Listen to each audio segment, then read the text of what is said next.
Tonight, concerns poachers are pinching fish from their pens at Port Lincoln tuna farms. And Arion back to full strength after the recent barge fire. This is Southern Cross News with Tim Hatfield. Good evening, but first tonight the state government has revealed its $500 million vision to tackle the power issues lingering over South Australia. A battery storage system is a major part of the plan, which the Regional Development Minister says he'll be pushing to have built in our region. First, a September storm hit, sending SA into darkness. Then last month, load shedding took away the power again. But the state government believe they have found the answer. Today, the South Australian Government unveils a 21st century plan that protects people. The Premier's revealed a 6-point plan which includes a gas power plant and battery storage system. Regional Development Minister Jeff Brock says he'll be pushing to have that battery storage built in our region. I will be pushing as much as I can for it to be in the region somewhere, but it's got to be in the location where it's best suited for the grid. He says it has to be constructed close to renewable energy, and that could be among the wind towers and solar panels in the region. And the government hopes to start work on the gas station as soon as possible. Our endeavour is to put it in place as soon as possible. Obviously, our objective is to have it in place, if possible, before summer. Obviously, it's got to be where it is a sufficient supply of gas. It's a gas-fired power station. And when questioned on why the government rejected a proposal to restart the now partially demolished Northern Power Station, the Premier said it simply wasn't enough. Port Augusta is not offering what we need. Keziah Sullivan, Southern Cross News. Port Lincoln's Southern Bluefin Tuna Industry is a $300 million business where local poachers are stealing products directly from pens and cashing in on the profits. Recent thefts have put state fisheries on high alert and raised the alarm from those who work in the industry. It's Port Lincoln's prized export. The Southern Bluefin Tuna industry generates hundreds of millions of dollars for the local economy each year, but it's currently under threat from poachers right here in our own backyard. No one likes to see this sort of stuff going on. It's just the same as stealing sheep from a farmer or cattle. It's stealing. The exploitation of Southern Bluefin tuna has been the backbone of the Lower Eyre Peninsula, with local product heading straight to markets throughout Asia. But poachers are currently exporting their own share, leaving tuna operations in the deep end. There's costs involved with repairing the nets. There's extra site checks that need to be undertaken, and surveillance operations as well.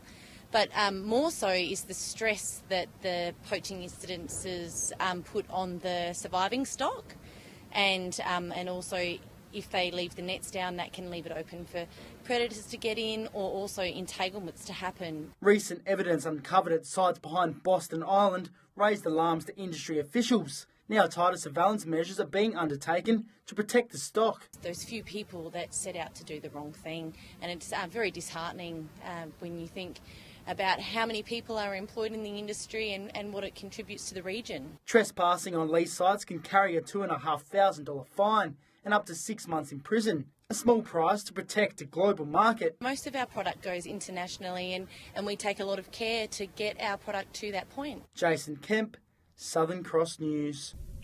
The local government association has launched a push against rate capping. It argues the move, a centrepiece of the Liberals' election campaign, will force further cuts to regional services. With the next state election a year away, both major parties still have policies to unveil.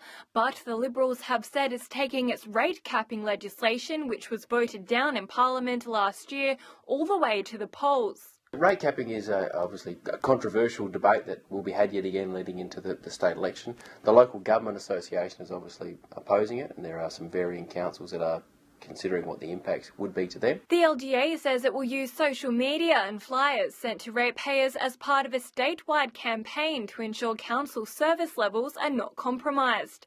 Although Port Augusta Council does not have a formal stance on rate capping, the Mayor says the policy will make the increasing cost of electricity and insurance harder to pay. It's core business, roads, rates and rubbish, and then some of those services, particularly in regional areas that we've all come to appreciate, are either going to dwindle away or the state are going to have to pick up the responsibility for those. Opposing rate capping was part of an agreement local government minister Jeff Brock signed with the Labor Party to help it form government following the 2014 election. I believe councils need to be more efficient. They need to streamline their operations. Maybe they need to resource share far better than they are at the moment. And but certainly with the rate capping, I don't think at this stage, I just don't think it is the best way to go. The Port Augusta Council is reviewing how it will charge ratepayers for the 17-18 financial year. Lauren Rose, Southern Cross News. A driver from Clare has returned to reading 4 times the legal limit after he was stopped for an RBT over the weekend. Police stopped the 71-year-old man on Maid North Road. He blew a reading of .219. Police also say he was driving unlicensed. He's been reported and will face court at a later date. RM's iron ore exports returning to normal after the export barge that caught fire in January returned to operation this week. Management has thanked its employees and customers, saying they have gone above and beyond during difficult times. Ariam's iron ore operation relies on 2 large barges to service Cape vessels in the Spencer Gulf, so January's fire on one of them caused major disruption to the process. It's now back online after 6 weeks of repairs, much to the relief of management. We'd expect to see port operations return to normal over the coming week or so, and fewer vessels waiting outside the Whyalla port on the horizon. The fire destroyed the shuttle boom, which helps offload the cargo. It's now undergone a number of tests to ensure the repairs were successful.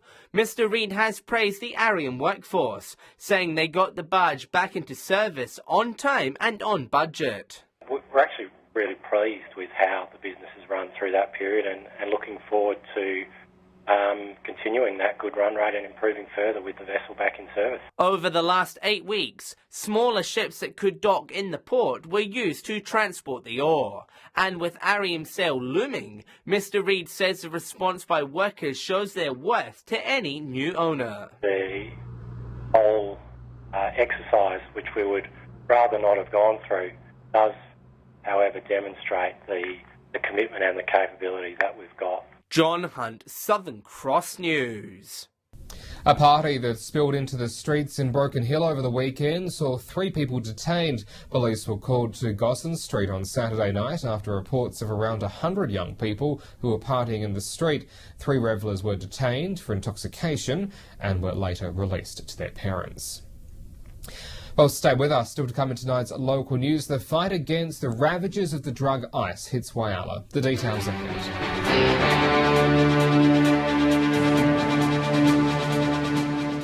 Welcome back. A learner motorcyclist was caught speeding at nearly double the speed limit down the main street of Port Lincoln over the weekend. Police clocked the rider at 113 along a 60 zone on Mortlock Terrace just before 9 on Saturday night. The rider, a 19-year-old from Lock, was reported for speeding and had his motorcycle impounded for 28 days. Police also say he was not wearing protective clothing. He'll be summoned to appear in court at a later date. Whyalla has been the latest city to be visited by the state government's ICE task force, with the group meeting concerned locals this morning. The Substance Abuse Minister says a number of ideas from the city have the potential to be trialled across the state. The scourge of ice and its effect on Whyalla was a topic of discussion this morning. The state government's task force met today, with the city's response to the issue on the agenda. So how do we wrap that around the broader community and use that as a good example of what can be done across the state? Whyalla is in the grip of the national ice epidemic, along with most of our region. Minister Vlahos says the city's economic conditions are a key factor, and people turning to this illegal substance. Hard economic times and challenges tend to make people reach out for cruxes, and sometimes that can lead to addictive behaviour. The local MP says the stories shared by locals detail the need for better services to give users an opportunity to seek help. I'm hoping that the task force, through its deliberations, will see that we need to address some of these service gaps. And the police minister says a message received from Whyalla is that both rehabilitation and policing services need to work hand in hand to beat this drug. So that means we need to be looking at it from a policing perspective as well as from a drug and rehab service provider perspective as well. John Hunt, Southern Cross News. Extra police have been sent to the APY Lands to curb a spike in violence. In the past week, there's been fighting on remote communities, including Unabella and Mimley. Although there are no reports of injuries or property damage, it's hoped the extra officers will support local police to prevent further breaches of the peace. 4 finalists have been selected in the competition to design a viewing platform for Broken Hill's solar power plant. Over 100 entries from around the country were received, with a Broken Hill combination making it to the top 4. Unique designs for a unique competition. This has been a fantastic exhibition. It was a nationally run exhibition, so we had a huge response. And in the end, we've got 104 works on display as part of this art and design competition. Among the designs, the 4 finalists, one of which is a Broken Hill collaboration from Sheikh Arthur and Taya Lee Traub. People were inspired by the heritage of Broken Hill, the landscape that is around in our desert region. There was just so many varied inspirational works that have come into this exhibition. The pair are on their way back from Perth, but will be there for the exhibition's opening night this Friday. They've looked at the boomerang, and that boomerang shape is also reflective of the triangular shape on the edges of the solar plant, and so it kind of like is a ramp that spirals upward and seems to use its own shadow of its own spiral upon itself. So it's a beautiful work, very simple but very elegant. Entries were judged on a number of factors, including their contribution to Broken Hill's artistic and cultural heritage. The 4 finalists will be judged next week. A lovely way to kick off the weekend and come down and experience a beautiful space where we've got a lovely exhibition on. It starts at 6:30 and it's down at the Geo Centre on the corner of Bromide and Crystal Streets. The designs are on display at the Broken Hill Geo Centre. Patrick Reinke, Southern Cross News. Well, stay with us when we return after the break. Like stepping into another world, the Techno Expo on in Port Lincoln. We'll head along next.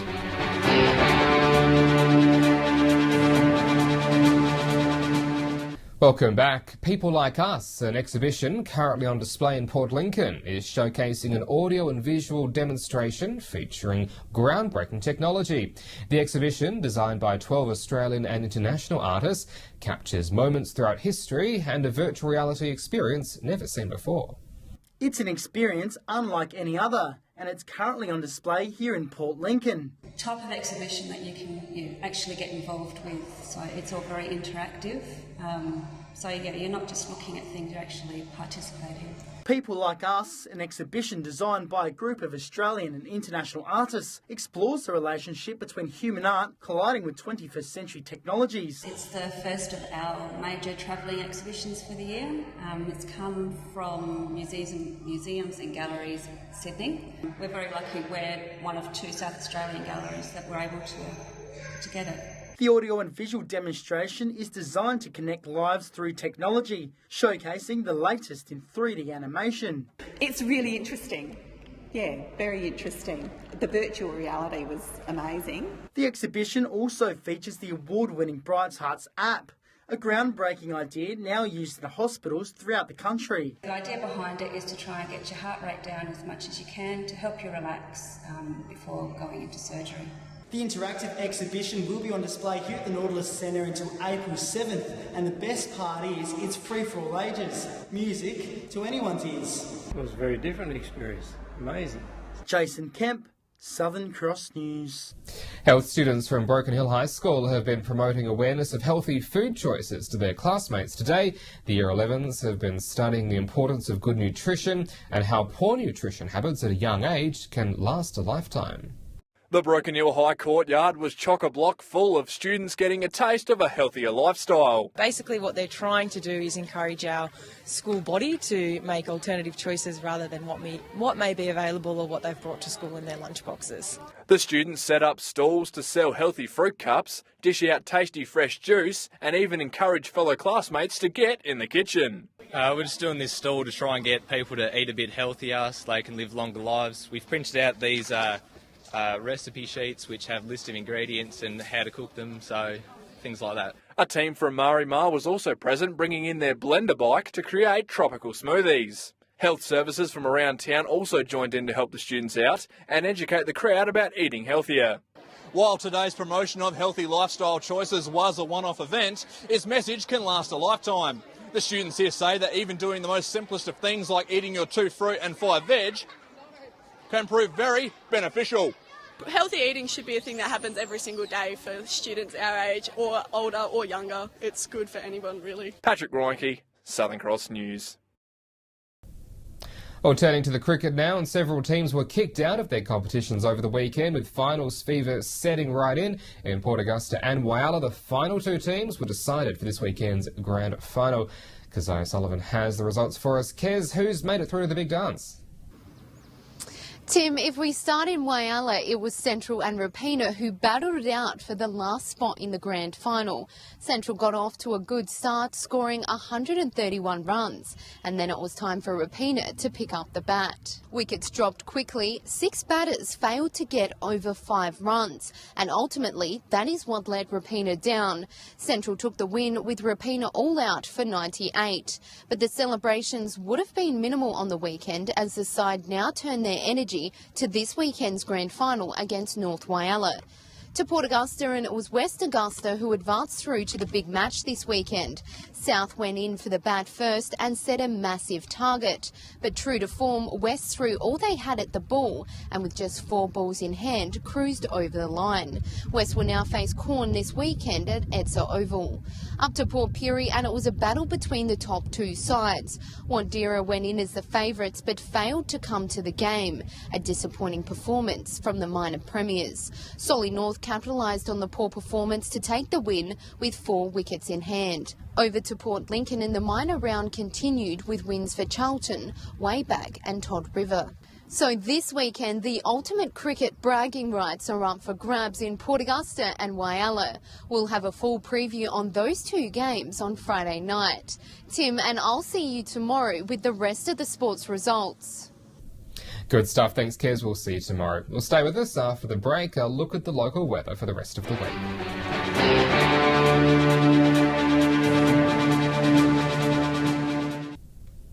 Welcome back. Turning to the weather now, a fine and sunny day for all our main centres this Thursday as we start this shortened week. 32 in Port Augusta and 30 in Whyalla. Port Lincoln 27 degrees, 32 in Port Pirie. Broken Hill also on 32.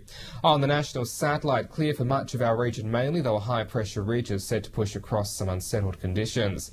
Out on the Gulf waters, the winds to 15 knots and northerlies, seas to 1.5 metres and also to the north. Sunrise is at 17 minutes past 7. So mainly fine and sunny into tomorrow, warm as well, 36 in Port Augusta and in Port Pirie, Whyalla 35, Port Lincoln could see some showers and 32. Broken Hill sunny on 33 degrees. And then looking ahead, fairly fine to run out the week. Port Lincoln 24 both days, 24 then 25 for Cleve, Woodner 28 then 31 to wrap up the week. Whyalla expecting a fine 26 for Thursday, then 27 for Friday, Port Augusta 28 then 32 to run out the week, Kadina 27 then 29. Port Pirie could see some passing showers, 25 for Thursday, then a fine 27 on Friday, 26 then 30 for Clare, Broken Hill fine and sunny with 33 both days to polish off this week. And that is the local news for this evening. Hope you enjoyed the long weekend. If you had the break, don't forget you can stay up to date with us on Facebook and on Twitter. We'll see you back here tomorrow night from 6:30. I'm Tim Hatfield from the news team here at Southern Cross. Enjoy your evening. Good night.